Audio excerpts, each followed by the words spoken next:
Hello student, class 9th का science का question paper है डीओई का ऑफिशियल प्रैक्टिस पेपर, जो कि आपके एनुअल एग्ज़ाम के पॉइंट ऑफ व्यू से बहुत ज़्यादा इंपॉर्टेंट है। सभी बच्चों को इसे अच्छी तरह से प्रैक्टिस करना है। एंड इसके अलावा प्लेलिस्ट सेक्शन भी बना हुआ है साइंस के लिए भी, मैथ्स के लिए भी। तो उसका लिंक मैं डिस्क्रिप्शन में डाल दूँगी। तो उसमें भी जितने भी PYQs है, मोस्ट रिपीटेड क्वेश्चन है, उनको आपको अच्छी तरह से प्रैक्टिस करना है। तो लिंक आपको डिस्क्रिप्शन में मिल जाएगा। अभी हम इसका सेक्शन ए और सेक्शन बी को सॉल्व करेंगे। तो साइंस का क्लास 9 का ये इम्पॉर्टेंट है फाइनल एग्ज़ाम के लिए। तो चलिए स्टार्ट करते हैं।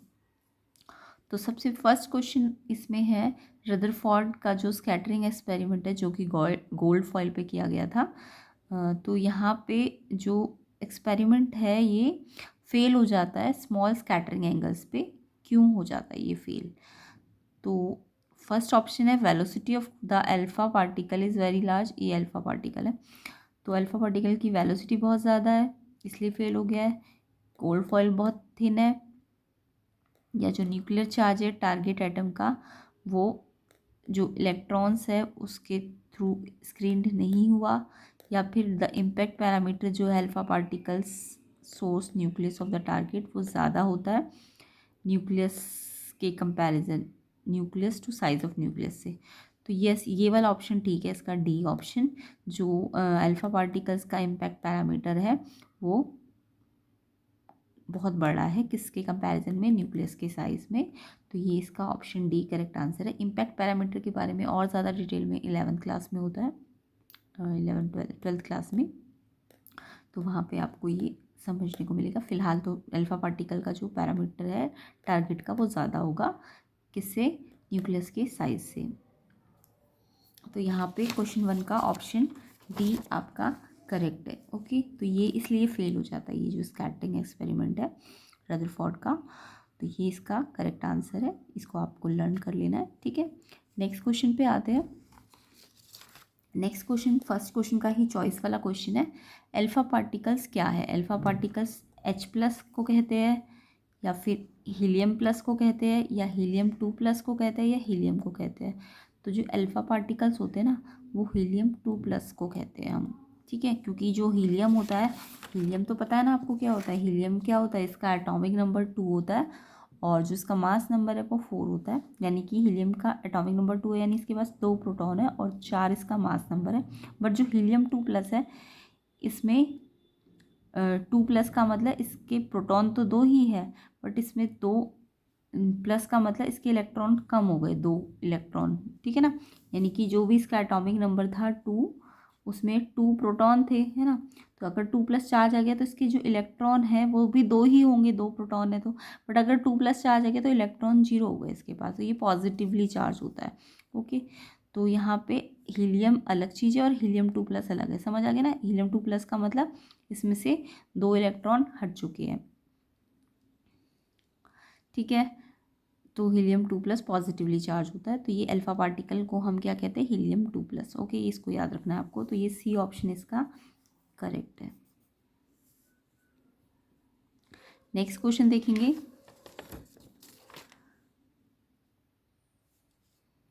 नेक्स्ट क्वेश्चन है, Usha swims in a 90 metre long pool, she covers 180 metre in 1 minute going either way, the average velocities. तो मेरी प्रीवियस वीडियोस को अगर आप देखो तो मैंने एवरेज वेलोसिटी, एवरेज स्पीड के बारे में बहुत डिटेल में समझाया हुआ है आपको।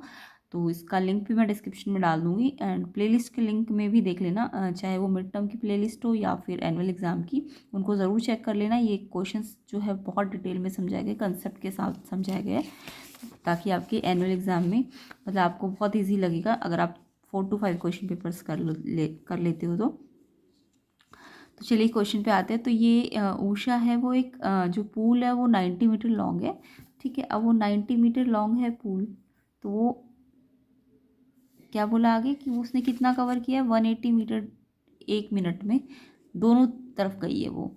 ठीक है, तो यानी कि वो पहले यहाँ से यहाँ 90 मीटर गई है, फिर 90 मीटर वापस भी आई है, यानी तभी तो 180 हुआ होगा जब 90 वो गई होगी और 90 ही वापस आई होगी, है ना। तो यानी कि जहाँ से स्टार्ट किया था वहीं देखो यहाँ से पहले स्टार्ट करके ए से बी पे गई, मान लो ए से बी पे गई और फिर बी से वापस ए पे ही तो आ गई। तो जब सेम पॉइंट पे वापस आ जाता है तो डिस्प्लेसमेंट जो होता है वो जीरो होता है। और आपको एवरेज वेलोसिटी का फॉर्मूला पता है, उसमें टोटल डिस्प्लेसमेंट अपॉन टाइम होता है। तो यहाँ पे क्योंकि ए से बी में और फिर वापस बी से ए में ही आई है ना, तो डिस्प्लेसमेंट तो जीरो हो जाएगा, है ना। 90 प्लस, पहले 90 प्लस किया उसने और फिर वापस वो वहीं पे गई तो -90 करोगे ना, तो यानी कि ये कितना हो जाएगा, डिस्प्लेसमेंट जो है वो 90 - 90 मतलब जीरो हो जाएगा। और टाइम तो कुछ भी रखो, तो जीरो, यानी कि एवरेज वेलोसिटी जो है इसकी कितनी आ जाएगी, एवरेज वेलोसिटी आपकी जीरो हो जाएगी। अगर यहीं पे इस क्वेश्चन में एवरेज स्पीड की बात होती तो फिर आपका डिस्प्लेसमेंट तो जीरो है, बट जो डिस्टेंस है वो तो 180 मीटर ही होता ना। तो स्पीड क्या होती है, डिस्टेंस अपॉन टाइम। तो डिस्टेंस 180 मीटर है, बट वो 1 मिनट में है, तो 1 मिनट को सेकंड में बदल दोगे 60 सेकंड। तो तब आपका आंसर कैंसिल करते तो 3 मीटर पर सेकंड आता। तो एवरेज स्पीड अगर क्वेश्चन में पूछी जाती है तो वो 3 मीटर पर सेकंड होती, बट आपको क्वेश्चन में एवरेज वेलोसिटी पूछी है इसलिए 0 मीटर पर सेकंड है, क्योंकि जहाँ से गई वापस वहीं पे तो आई है, तभी तो 180 कवर हुआ है, 90 जाने का और 90 आने का। तो यानी डिस्प्लेसमेंट जीरो, इसलिए एवरेज वेलोसिटी जीरो है। जबकि डिस्टेंस तो जीरो नहीं है ना, डिस्टेंस तो 180 और कितने 1 मिनट में मतलब 60 सेकेंड, तो 3 मीटर पर सेकेंड एवरेज स्पीड है। अगर एवरेज स्पीड पूछते तब आंसर ही होता, बट आपको अभी फिलहाल आंसर जीरो आएगा। तो जीरो आपका ऑप्शन बी में है। देखो एवरेज वेलोसिटी पूछी है ना, तो जीरो है इसका आंसर, बी ऑप्शन करेक्ट है। नेक्स्ट क्वेश्चन को देखते हैं। Heat affects the formation of solution because change in temperature cause. तो यहाँ पे बोला है कि जो हीट है वो सोल्यूशन के फॉर्मेशन को अफेक्ट करती है, क्योंकि चेंज इन टेम्परेचर से क्या हो सकता है। तो देखो टेम्परेचर जैसे ही चेंज होगा, यानी टेम्परेचर अगर बढ़ाओगे तो क्या हो सकता है, यहाँ आप समझने वाली बात है कि जैसे ही टेम्परेचर हीट दोगे तो टेम्परेचर यानी आपने बढ़ा दिया, अगर हीट दी तो टेम्परेचर बढ़ा तो काइनेटिक एनर्जी बढ़ जाएगी, है ना। जो भी मॉलिक्यूल्स होंगे उसकी काइनेटिक एनर्जी बढ़ जाएगी, और काइनेटिक एनर्जी बढ़ने से क्या होगा, पार्टिकल्स ऑसिलेट करेंगे। सबको पता है ना, काइनेटिक एनर्जी बढ़ेगी तो पार्टिकल ऑसिलेट करेंगे, जिससे उनका जो स्पेस है ना उनके बीच का वो बढ़ जाएगा, इंक्रीज हो जाएगा। पहले वो अगर पास पास थे तो जैसे ही वो ऑसिलेट करेंगे तो वो दूर दूर चले जाएंगे, तो स्पेस जो है वो दूर कम बढ़ जाएगा स्पेस, जिससे स्पेस बढ़ने से क्या होगा, जो उनका फोर्स ऑफ अट्रैक्शन है वो तो कम हो जाएगा ना, फोर्स ऑफ अट्रैक्शन क्या हो जाएगा, उनके बीच में कम हो जाएगा। तो ऐसे इसको आप समझ सकते हो, जैसे आप हीट देते हो यानी टेम्परेचर बढ़ाते हो तो काइनेटिक एनर्जी तो बढ़ती है, पार्टिकल ऑसिलेट होगा तो स्पेस बढ़ेगा, बट फोर्स ऑफ अट्रैक्शन कम हो जाएगा। अब यहाँ पे इन्होंने पूछा है क्वेश्चन में कि हीट से क्या क्या होगा सॉल्यूशन के फॉर्मेशन पे। तो वाटर पार्टिकल्स का साइज़ बढ़ जाएगा, नहीं ऐसा तो कुछ नहीं होता। शेप चेंज हो जाएगी, ऐसा भी कुछ नहीं होगा। एनर्जी जो है पार्टिकल की वो चेंज हो जाएगी, ये ऐसी है, मैंने अभी बताया ना आपको, एनर्जी क्या हो जाती है, काइनेटिक एनर्जी बढ़ जाती है, यानी चेंज हो जाती है। हीट को चेंज करोगे या टेम्परेचर को चेंज करोगे तो काइनेटिक एनर्जी या तो अगर हीट दी है तो बढ़ जाएगी, है ना, तो एनर्जी चेंज हो जाएगी। क्या डिक्रीज हो जाएगा intermolecular space between the particle, नहीं। हीट देने से अभी बताया ना मैंने, स्पेस जो होता है वो बढ़ जाता है ना कि घटता है। यहाँ पे बोल रहा है कि जो स्पेस है वो घट जाएगा, ये गलत है। तो यानी कि क्या चीज़ है, टेम्परेचर चेंज होने से एनर्जी चेंज हो जाएगी पार्टिकल्स की, सी ऑप्शन इसका आंसर है। तो ऑप्शन सी इसका थर्ड वाले का आपका आंसर है कि जो एनर्जी है पार्टिकल की वो चेंज हो जाती है। समझ आ गई पूरा प्रोसेस आपको। नेक्स्ट क्वेश्चन पे आते हैं। तो ऐसे ही डिटेल कंसेप्ट के साथ आपको सारी वीडियोस मिलेंगी, तो प्लेलिस्ट सेक्शन को ज़रूर चेक करना, ताकि आपके अगर 4 to 5 क्वेश्चन पेपर्स अगर आप अच्छी तरह से कर लेते हो तो जो भी एनुअल एग्जाम का क्वेश्चन पेपर है ना वो आपको बहुत ईजी लगने लगेगा, क्योंकि आपको लगेगा कि मोस्टली क्वेश्चन तो रिपीटेड ही आ रहे हैं। तो क्वेश्चन को कंसेप्ट के साथ समझना ज़रूरी है, इसलिए आप ज़रूर चेक कर लेना प्लेलिस्ट सेक्शन को। एंड सिर्फ देखना नहीं है, उसको अच्छी तरह से समझ के अपने आप करना है, प्रैक्टिस करनी है। तो लिंक आपको डिस्क्रिप्शन में मिल जाएगा, एंड इसके जो नेक्स्ट पार्ट बनेगा इस वीडियो का उसका लिंक भी आपको डिस्क्रिप्शन में मिल जाएगा। फोर्थ क्वेश्चन करते हैं, fermentation of grape is an example of. तो ग्रेप्स का अगर फर्मेंटेशन करते हैं तो वो क्या है, वो एक रिडॉक्स रिएक्शन है, केमिकल चेंज है, फिजिकल चेंज है कि मस्कुलर टिश्यू है। नहीं, मस्कुलर तो बिल्कुल भी नहीं है। अब देखो फर्मेंटेशन का मतलब आपको पता होना चाहिए पहले।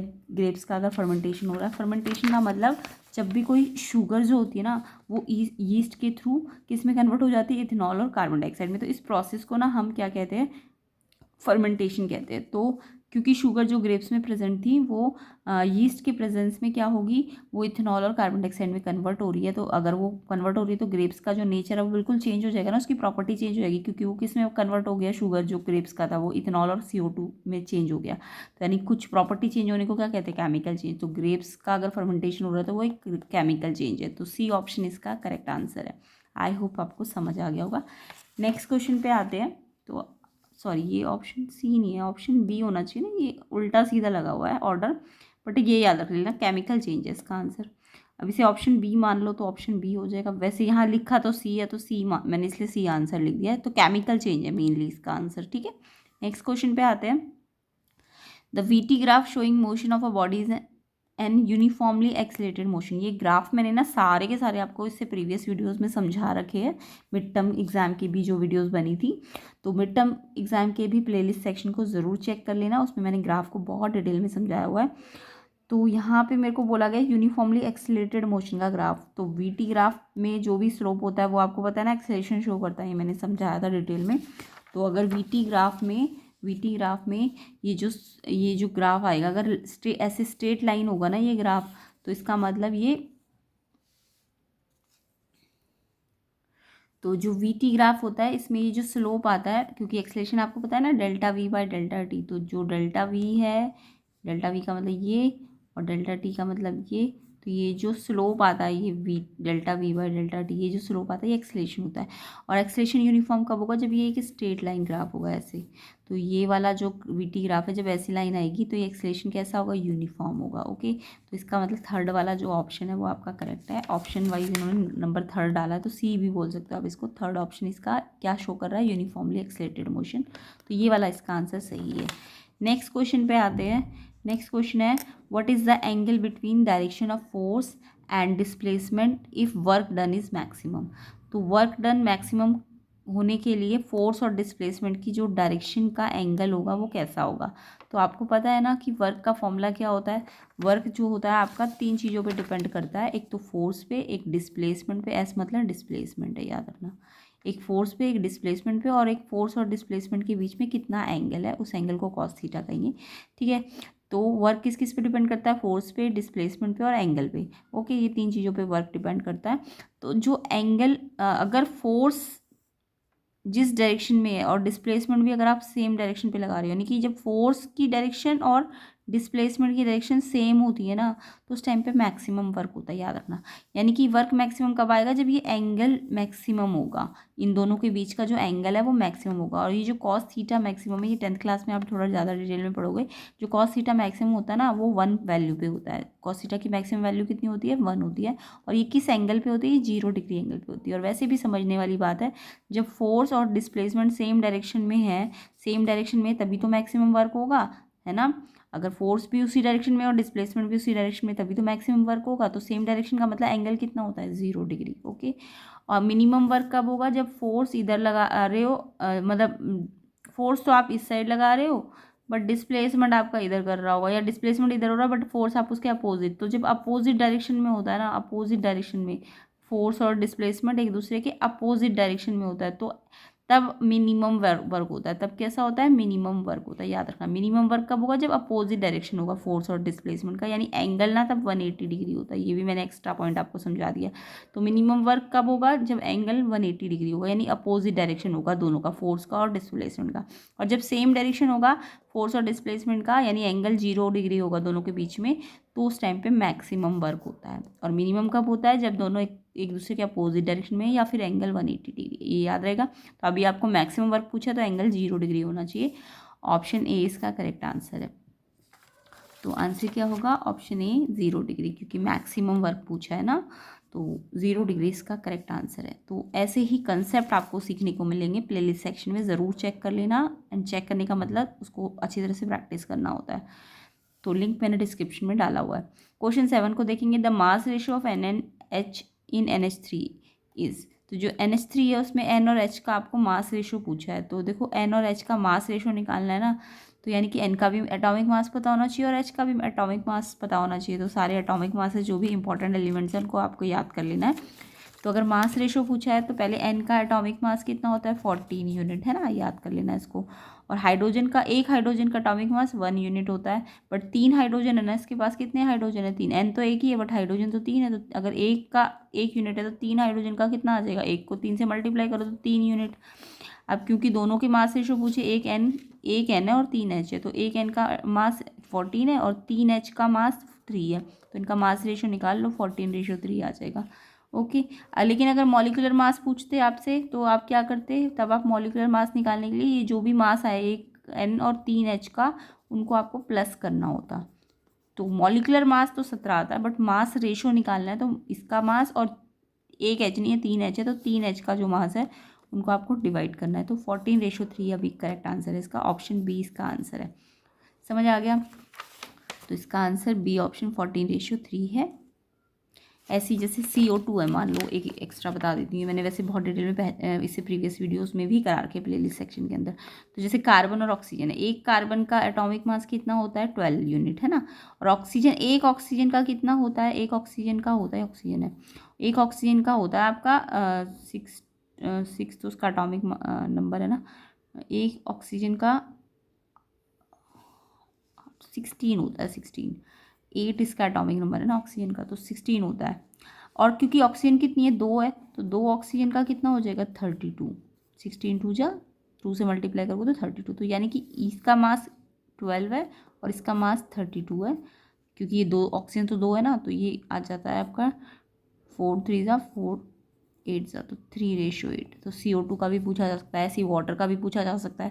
तो आपको कार्बन कितना, एक, तो एक का याद करना है एटॉमिक मास, ऐसी ऑक्सीजन 2 है, एक का 16 तो 2 का 32, तो फिर इनको रेशो में रख लेना होता है। तो आंसर फिलहाल इसका 14:3 करेक्ट आंसर है। आई होप सबको ये क्वेश्चन समझ आ गया होगा। नेक्स्ट क्वेश्चन नंबर 8 देखेंगे, लाइजोसोम्स अराइजेस फ्रॉम, लाइजोसोम कहाँ अराइज होते हैं, तो ये तो आपने पढ़ा भी होगा, मैंने बहुत बार बताया होगा, लाइजोसोम जो होते हैं गोल्गी अपैरेटस में अराइज होते हैं। बी ऑप्शन इसका करेक्ट आंसर है। तो क्या है इसका answer, B option Golgi apparatus. Okay, next question पे आते हैं, क्वेश्चन नंबर 9 पे। If the weight of a 60 kg mass W on moon then W is equal to, तो जो वेट है, अगर 60 kg मास का मून में W है, W से डिनोट किया, तो W क्या किसके इक्वल है, तो देखो वेट ऑन मून आपको याद रखना है, वेट ऑन मून, वेट जब भी बोले तो मास इनटू एक्सेलेरेशन, और एक्सेलेरेशन कौन सा वाला लेते हैं, जब भी वेट की बात करें ना तो एक्सेलेरेशन ड्यू टू ग्रेविटी। तो वेट क्या है, वेट की डेफिनेशन भी आपने पढ़ी है, वेट एक क्या है, वेट एक फोर्स है जो कौन लगाता है, फोर्स किसके थ्रू लगता है, बाय ग्रेविटी। वेट एक फोर्स है जो कौन लगाता है, अप्लाइड बाय ग्रेविटी, ठीक है। तो वेट का फॉर्मूला क्या होता है, मास इनटू एक्सेलेरेशन। ओके, तो वेट क्या होता है, मास इनटू एक्सेलेरेशन, एक्सेलेरेशन कौन सा वाला, ग्रेविटी वाला। अच्छा, मून की ग्रेविटी, आपको अर्थ की ग्रेविटी तो पता है ना कितनी होती है, अर्थ की ग्रेविटी होती है 9.8 मीटर पर सेकेंड स्क्वायर, ये इसकी एक्सेलेरेशन वाली यूनिट लेनी होती है। तो ग्रेविटी ऑन अर्थ 9.8 होती है, बट मून में जो ग्रेविटी होती है वो अर्थ की ग्रेविटी का 6 टाइम्स होती है, 6 टाइम्स कम होती है, मतलब 1/6 होती है। मून की ग्रेविटी अर्थ की ग्रेविटी का 1/6 होती है। तो जब आप 9.8 को 6 से डिवाइड करोगे ना, तो ये आपका समथिंग इतना आएगा 1.62। तो क्योंकि वेट ऑन मून की बात W बोली है ना, वेट ऑन मून W है, तो ग्रेविटी भी मून की लेनी पड़ेगी ना, तो ग्रेविटी मून की कितनी आएगी, ये इसको डिवाइड करके देखना 1.62 आएगी। और मास कितना है 60 kg। अच्छा, ये SI यूनिट, ये kg में SI यूनिट मास की, और ग्रेविटी की तो दी हुई है मीटर पर सेकेंड स्क्वायर, तो एक्सेलेरेशन ड्यू टू ग्रेविटी की। तो इन दोनों को मल्टीप्लाई कर लो, ये सम इतना आ रहा है, इतना पॉइंट। अब इतना पॉइंट वाला ये मल्टीप्लाई करके देख लेना, तो इतना, ये न्यूटन है, वेट क्या है, एक फोर्स है ना, तो न्यूटन में आएगा आंसर। तो यहाँ पे इतना न्यूटन आ रहा है, बट ये वाला ऑप्शन तो आपको कहीं पे गिवन ही नहीं है ना, 90, बट इसके बहुत पास जो है 96.72 पे 96 न्यूटन है, जो कि आपके ऑप्शन में आपको दिख भी रहा होगा। तो इसका आंसर ऑप्शन सी करेक्ट हो जाएगा। तो क्वेश्चन 9 का आंसर ऑप्शन सी 96 न्यूटन इतना आ रहा है, बट इसको अप्रॉक्स ले लो, 96 न्यूटन, सी ऑप्शन इसका करेक्ट है। तो आई होप मून का फॉर्मूला आपको वेट का पता चल गया, M/G मून। मान लो मून का G ना पता होता तो आपको अर्थ का तो पता है ना, उसको 6 से डिवाइड कर देते तो फिर इतना आ जाता। ओके, तो ये आपका आंसर 96 न्यूटन है। नेक्स्ट क्वेश्चन देखेंगे, the energy currency of the cell, ये तो बहुत ही ईजी सा है। Energy currency of the cell को किस मतलब जो एनर्जी करेंसी है सेल की वो किस में मेजर होती है, एटीपी। इसकी फुल फॉर्म भी आपको आती होगी, है ना, एडिनोजाइन ट्राइफॉस्फेट, है ना, इसको याद कर लेना इसकी फुल फॉर्म। सी ऑप्शन इसका करेक्ट आंसर है। तो ये आपका टेंथ क्वेश्चन का आंसर, तो आपका 10th क्वेश्चन का आंसर क्या है, सी ऑप्शन एटीपी। और क्वेश्चन नंबर 11 को भी देख लेते हैं। क्वेश्चन नंबर 11 है आपका, name a process by which N impure naphthalene sample can be purified. जो इम्प्योर नेफ्थलीन सैंपल है उसको अगर प्यूरीफाई करना है तो कौन सा प्रोसेस से करेंगे। तो आपको पता है ना, नेफ्थलीन बॉल्स जो होती है वो सब्लिमेशन करती है। आप सबने पढ़ा होगा नेफ्थलीन बॉल क्या करती है, सब्लिमेशन बोले तो सॉलिड जब डायरेक्टली गैस में चेंज हो जाता है, जब उसे हीट देते हैं ना तो सॉलिड बिना लिक्विड में जाए सीधा गैस में चला जाता है। तो sublimation is process when solid directly converted into gas without going liquid phase. बिना लिक्विड फेज जाए सॉलिड सीधा गैस में चेंज हो जाता है। तो जो आपके घरों में कपूर की गोलियाँ होती है या नेफ्थलीन बॉल्स होती है जो कपड़ों में डालती है, वो थोड़े दिनों बाद आप देखते हो ना, बहुत मतलब वो साइज़ बहुत छोटा हो जाता है। यानी वो सॉलिड होती है पहले, वो सीधा उड़ उड़ के गैस बन के वो छोटा साइज़ होता जाता है। तो वो सॉलिड से सीधा गैस में चेंज होता है। अदरवाइज सारे जो सॉलिड होते हैं पहले लिक्विड में जाते हैं फिर गैस में जाते हैं। बट जो हमारे कुछ ऐसे सॉलिड्स होते हैं जो बिना लिक्विड में जाए सीधा गैस स्टेट में चले जाते हैं, तो इस प्रोसेस को सब्लिमेशन कहते हैं। तो अगर नेफ्थलीन बॉल को आपको प्यूरीफाई करना है तो सब्लिमेशन के थ्रू आप इसे प्यूरीफाई कर सकते हो। सी ऑप्शन इसका करेक्ट है। इसकी डेफिनेशन भी आपको याद रखनी है, ठीक है। नेक्स्ट क्वेश्चन देखते हैं, आइडेंटिफाई द इनकरेक्ट स्टेटमेंट। इसमें पूछा है कि कौन सी स्टेटमेंट इनकरेक्ट है, इनकरेक्ट वाली पूछी है। तो फर्स्ट स्टेटमेंट को अगर मैं देखूं, एटम ऑफ सेम एलिमेंट में have different masses. Same element के एटम जो होते हैं उनके मासेस डिफरेंट हो सकते हैं, यस हो सकते हैं। जैसे आपने आइसोटॉप के बारे में पढ़ा होगा ना, वो एलिमेंट तो सेम होता है बट मास क्या होते हैं उनके अलग अलग होते हैं। फॉर एग्जाम्पल अगर मैं बात करूँ, सेम एलिमेंट मान लो हाइड्रोजन है, हाइड्रोजन का एटॉमिक नंबर 1 है, बट दूसरे हाइड्रोजन की बात करूँ तो उसका भी एटॉमिक नंबर तो 1 ही है, बट एक हाइड्रोजन का एटॉमिक मास 1 है, दूसरे हाइड्रोजन का कितना होता है, 2 होता है। तो ये हाइड्रोजन का आइसोटॉप है। हाइड्रोजन तो सेम एलिमेंट है यानी इसके एटॉमिक नंबर तो सेम है बट इनके मास नंबर क्या है, अलग है। तो ये आइसोटॉप होते हैं एक्चुअल में।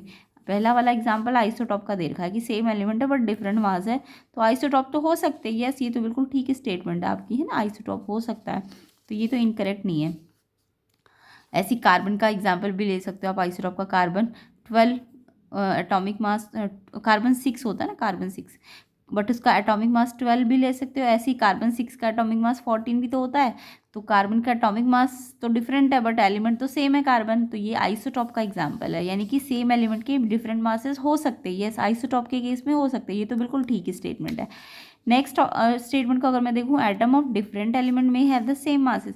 अगर एलिमेंट डिफरेंट है तो मासेस भी सेम, डिफरेंट एलिमेंट के मास सेम हो सकती है। यस, ये आइसोबार का एग्जाम्पल होता है ना। आइसोबार में क्या होता है, एलिमेंट तो डिफरेंट होते हैं यानी उनके एटॉमिक नंबर डिफरेंट होते हैं बट मासेस तो सेम होते हैं ना। तो आइसोबार की भी मैंने एग्जांपल आपको दे रखी है ना। तो ये आइसोबार के बारे में बात हो रही है कि अलग अलग एलिमेंट है यानी अलग अलग एटॉमिक नंबर है बट मास सेम होता है, ये आइसोबार है। तो यह सेकंड वाला भी ठीक है, यानी फर्स्ट वाला भी ठीक है, बी वाला भी ठीक है। थर्ड वाला देखते हैं, atom have been found to be made of subatomic particle. जो एटम होते हैं वो सब एटॉमिक पार्टिकल से बनते हैं। यस, एटम मतलब एटम के सब एटॉमिक पार्टिकल क्या क्या होते हैं, आपने पढ़ा होगा, प्रोटॉन, न्यूट्रॉन, इलेक्ट्रॉन, ये सब क्या होते हैं, ये एटम के सब एटॉमिक पार्टिकल होते हैं। यानी सी वाला भी बिल्कुल ठीक है, इसके सब एटॉमिक पार्टिकल होते हैं। लास्ट वाला देखते हैं, नन ऑफ दीज, यानी इनमें से कोई भी इनकरेक्ट नहीं है। तो इन्होंने बोला आइडेंटिफाई द इनकरेक्ट स्टेटमेंट, यानी कि नन ऑफ दीज, इनमें से कोई भी नहीं है।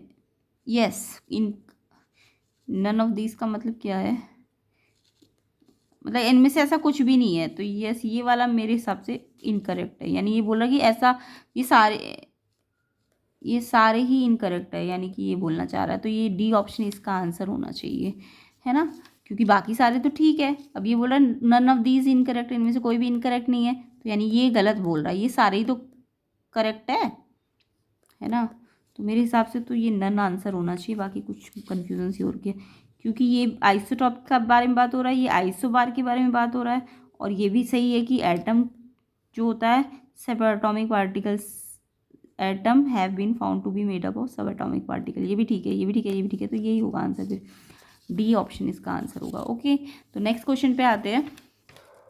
नेक्स्ट क्वेश्चन है 13, plants can be made disease resistant by, यानी प्लांट को हम डिजीज से फ्री कर सकते हैं किसके थ्रू, हाइब्रिडाइजेशन, जेनेटिक मॉडिफिकेशन, दोनों करके, या फिर सिर्फ हाइब्रिडाइजेशन करके, या जेनेटिक मॉडिफिकेशन करके, या फिर एंटीबायोटिक।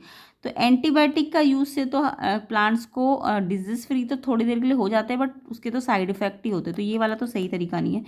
तो ये दोनों तरीके ठीक है, हाइब्रिडाइजेशन भी होगा और जेनेटिक मॉडिफिकेशन भी अगर हम कर देंगे तो डिजीज रेजिस्टेंस हो जाते हैं वो, तो दोनों आंसर ठीक है इसमें, हाइब्रिडाइजेशन और जेनेटिक मॉडिफिकेशन, ए ऑप्शन इसका करेक्ट आंसर है। तो ये दोनों तरीके से हम प्लांट को डिजीज फ्री कर सकते हैं। ओके, नेक्स्ट क्वेश्चन पे आते हैं।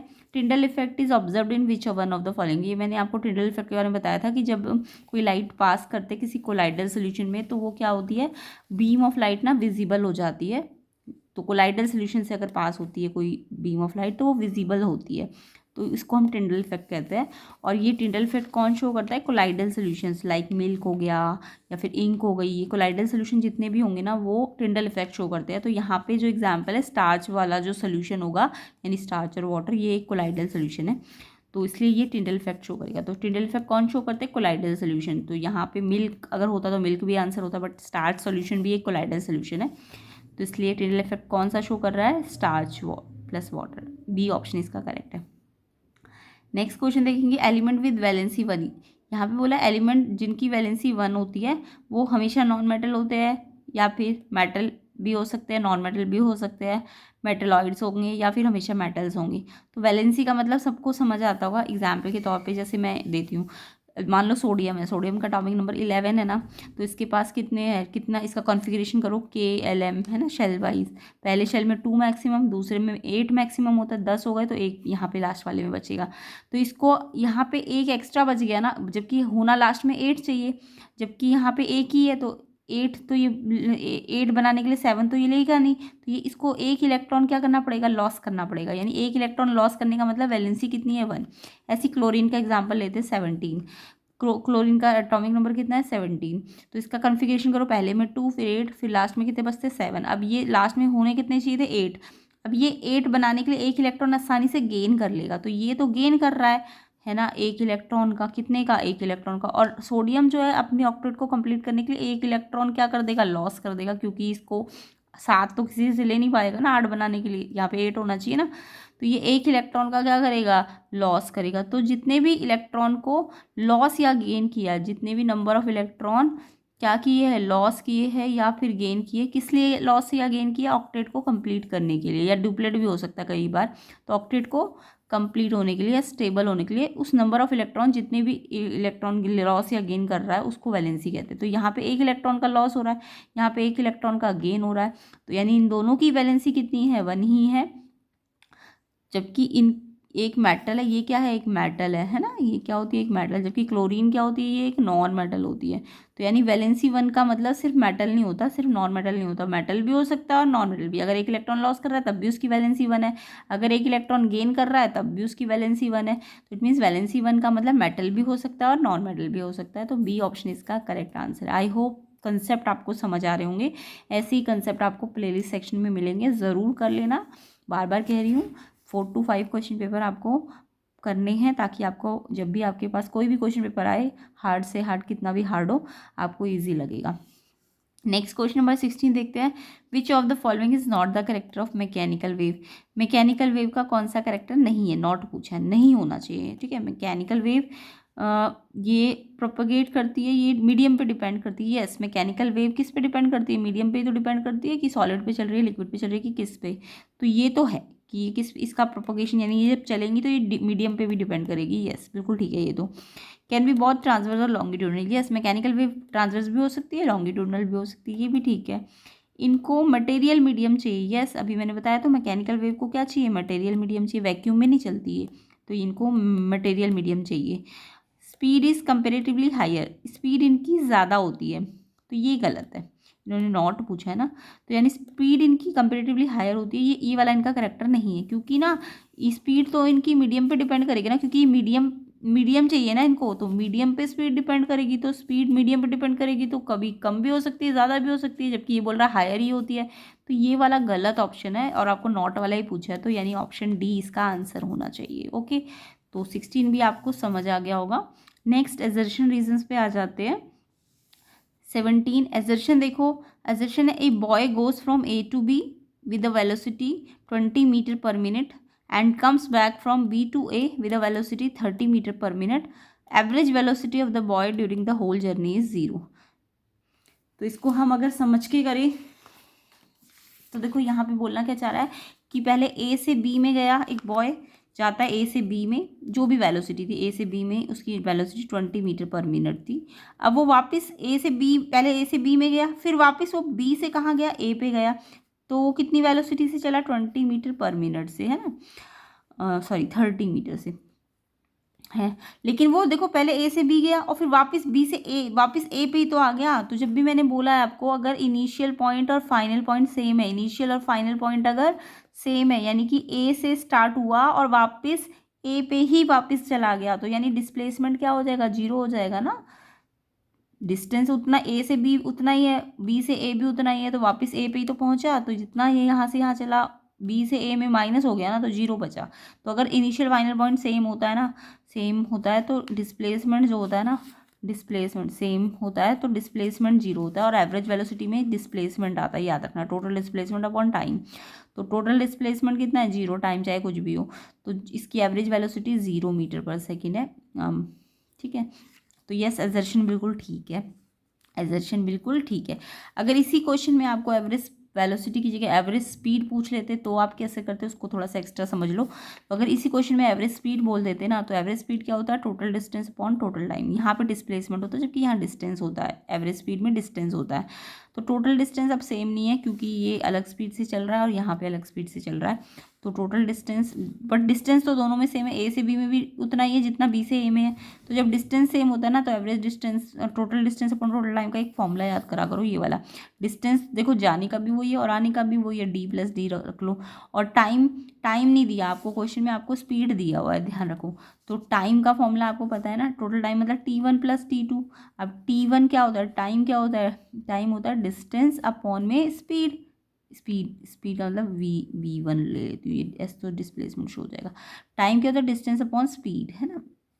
तो डिस्टेंस अपॉन स्पीड कितनी है इसकी, T1 वाले की 20, एंड प्लस T2 में डिस्टेंस अपॉन स्पीड, स्पीड कितनी है इसकी 30। याद रखना ये 20 और 30 जो है मीटर पर मिनट में है, तो आंसर आपका मीटर पर मिनट में आएगा। अब ये D प्लस डी 2D हो जाएगा और फिर इसका एलसीएम ले लो, 20 30 का 60, 23 जा तो ये 3D हो जाएगा और 32 जा तो ये 2D हो जाएगा।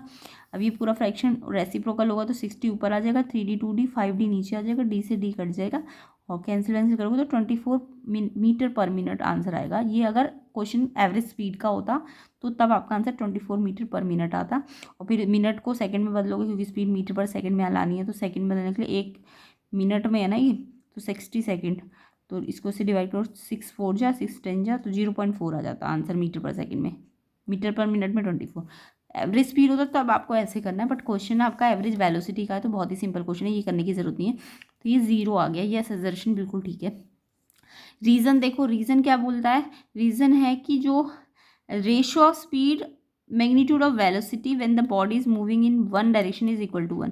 यानी स्पीड का रेशियो किसके साथ, वेलोसिटी के साथ, स्पीड का रेशियो वेलोसिटी के मैग्नीट्यूड के साथ 1 आएगा। कब, जब बॉडी वन डायरेक्शन में, यानी वन डायरेक्शन मतलब सेम डायरेक्शन। ये मैंने आपको बहुत डिटेल में पहले भी समझा रखा है कि स्पीड और वेलोसिटी अगर इक्वल है तो रेशियो 1 ही आएगा ना। तो स्पीड और वेलोसिटी का रेशियो अगर आपको निकालना है, स्पीड क्या होता है डिस्टेंस अपॉन टाइम, वेलोसिटी क्या होता है डिस्प्लेसमेंट अपॉन टाइम, है ना। टाइम तो दोनों का सेम है, तो टाइम से टाइम काट दो। अब डिस्टेंस और डिस्प्लेसमेंट आपको पता होना चाहिए, जब सेम डायरेक्शन में कोई बॉडी चलती है ना, यानी डायरेक्शन सेम है या स्ट्रेट लाइन है, सेम डायरेक्शन हो या फिर स्ट्रेट लाइन हो, सेम डायरेक्शन मतलब स्ट्रेट लाइन ही होता है। तो जब भी कोई चीज़ स्ट्रेट लाइन में चलती है तो डिस्टेंस और डिस्प्लेसमेंट उस टाइम पे इक्वल होते हैं, और उस टाइम पे एवरेज स्पीड भी किसके इक्वल होती है, ये भी याद रखना, एवरेज वेलोसिटी के। कब होती है एवरेज स्पीड और एवरेज वेलोसिटी इक्वल, जब आपके डायरेक्शन सेम हो या स्ट्रेट लाइन पाथ हो। तो डिस्टेंस डिस्प्लेसमेंट के इक्वल है और एवरेज स्पीड एवरेज वेलोसिटी के इक्वल है। तो अगर डिस्टेंस डिस्प्लेसमेंट इक्वल है तो जो उनका डिस्टेंस और डिस्प्लेसमेंट सेम है तो कट गया ना, तो 1:1, तो स्पीड और वेलोसिटी का रेशो कितना आ जाएगा, 1:1 आ जाएगा। ओके, तो यस बिल्कुल ठीक है, रीज़न भी बिल्कुल ठीक है ना, एजर्शन भी ठीक है, रीज़न भी ठीक है। तो जब बट ये एक्सप्लेनेशन ठीक नहीं है कि ये जीरो क्यों आया। जीरो तो इसलिए आया कि इनिशियल और फाइनल सेम था ना। तो एजर्शन स्टेटमेंट वाइज ठीक है, रीज़न भी स्टेटमेंट वाइज ठीक है, बट ये इसको एक्सप्लेन नहीं कर रहा। तो यानी कि आपका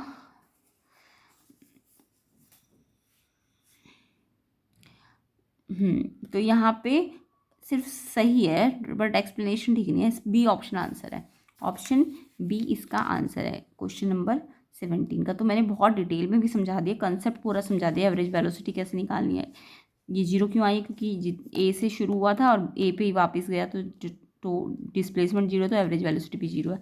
बट अगर इस क्वेश्चन में एवरेज स्पीड बोलते तो आपको ये पूरा प्रोसेस करना पड़ता, बट नहीं बोला था। तो एजर्शन ठीक, रीज़न भी ठीक है, रीज़न भी एक्सप्लेन कर दिया, तो बट दोनों स्टेटमेंट वाइज ही ठीक है, तो इसलिए बी ऑप्शन इसका आंसर है। नेक्स्ट क्वेश्चन पे आते हैं, 18 क्वेश्चन, ये भी एजर्शन रीजन आपका। Naphthalene, camphor, iodine, ammonium chloride, ये सब एग्जाम्पल्स है सब्सटेंसेज विच अंडरगो सब्लिमेशन। अभी थोड़ी देर पहले मैंने बताया था, सब्लिमेशन का मतलब जब कोई सॉलिड लिक्विड, सॉलिड से सीधा गैस में चेंज हो जाता है बिना लिक्विड में जाए, तो उसको सब्लिमेशन कहते हैं। यस, नेफ्थलीन, कैम्फर, आयोडीन ये सीधा गैसियस स्टेट में जाते हैं सॉलिड से, तो सॉलिड से गैसियस स्टेट में जाते हैं, इसलिए ये सब्लिमेशन करते हैं। एजर्शन बिल्कुल ठीक है आपका 18 का। All solid first converted to liquid and then gases on heating. क्या सारे सॉलिड लिक्विड में पहले लिक्विड में कन्वर्ट होंगे फिर गैस में?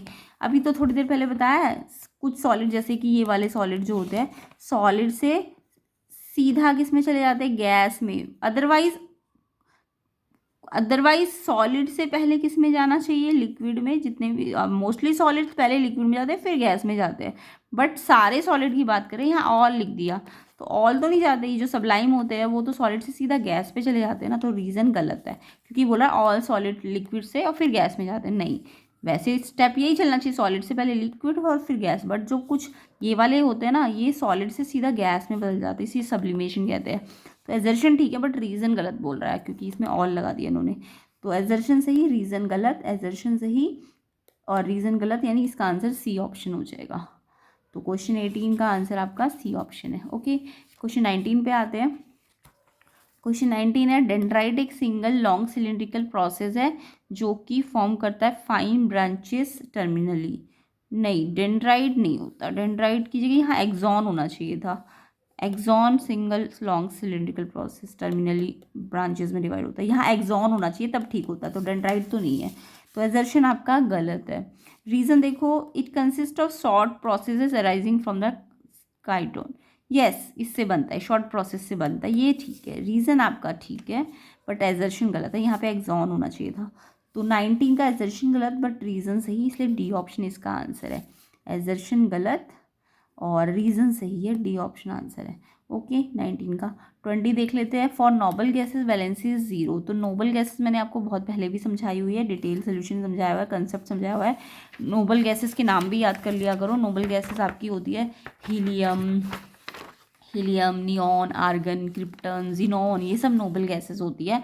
ओके, तो नोबल गैसेस के केस में इन्होंने बोला है कि वैलेंसी जीरो होती है। यस, बिल्कुल ठीक है, नोबल गैसेस की वैलेंसी जीरो होती है, क्योंकि हीलियम का तो ड्यूप्लेट कंप्लीट होता है, हीलियम के पास तो दो है ना, तो उसका पहला शेल कंप्लीट है दो, तो यानी कि इसकी वैलेंसी, इसको कोई इलेक्ट्रॉन चाहिए ही नहीं ऑक्टेट या डुप्लेट को कंप्लीट करने के लिए, तो इसका डुप्लेट कंप्लीट है, तो इसका डुप्लेट कंप्लीट है हीलियम का, तो इसलिए इसकी वैलेंसी कितनी है, जीरो। और बाकी के केस में, नियॉन के केस में बात करूँ तो नियॉन 10 नंबर एटॉमिक नंबर है, नियॉन का एटॉमिक नंबर कितना है, 10 है।